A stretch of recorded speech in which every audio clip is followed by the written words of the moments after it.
বলছি সোজাভাবে বুঝুন। বাংলাভাষী মানেই পশ্চিমবঙ্গের বাংলাভাষী ভারতীয় নয়। আমাদের পাশের দেশ বাংলাদেশ, সেখানকার ভাষাটাও কিন্তু বাংলা।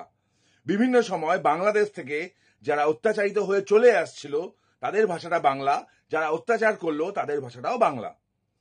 তৃণমূলেরা ন্যারেটিভ সাজাচ্ছে, তৃণমূলের ঋতব্রত হোক, সামিরুল ইসলাম হোক, মমতা ব্যানার্জি হোক বা অন্যান্য নেতৃত্ব, যে ভারতবর্ষের বিভিন্ন জায়গায় বাংলা ভাষীদের ওপর নাকি অত্যাচার হচ্ছে। একদমই হচ্ছে না। পশ্চিমবঙ্গের বাংলাভাষী মানুষ, শিক্ষিত যুবকরা পশ্চিমবঙ্গে কাজ না পেয়ে ভারতবর্ষের বিভিন্ন জায়গায় কাজে যাচ্ছে এবং শান্তিতে কাজ করছে। পশ্চিমবঙ্গে থেকে যারা তার রোজগার করতো তার থেকে অনেক বেশি রোজগার করছে। শ্রমিকরা পর্যন্ত পশ্চিমবঙ্গে তাদের মজুরির ঠিকঠাক দাম না পেয়ে অন্য রাজ্যে গিয়ে কাজ করছে এবং শান্তিতে কাজ করছে। তাহলে কাদেরকে ধরা হচ্ছে? যাদের আইডি নিয়ে সন্দেহ আছে। আইডি নিয়ে সন্দেহ থাকলে চেক করার রাইট পুলিশের আছে এবং দেখা যাচ্ছে বেশিরভাগ ক্ষেত্রেই সন্দেহটা ঠিক। প্রচুর জনকে ইতিমধ্যে ডিপোর্ট করা হয়েছে। সুপ্রিম কোর্টে একটা মামলা করা হয়েছিল, ডিপোর্ট করা যাবে না বলে সুপ্রিম কোর্ট সেটা মাথা গলায়নি।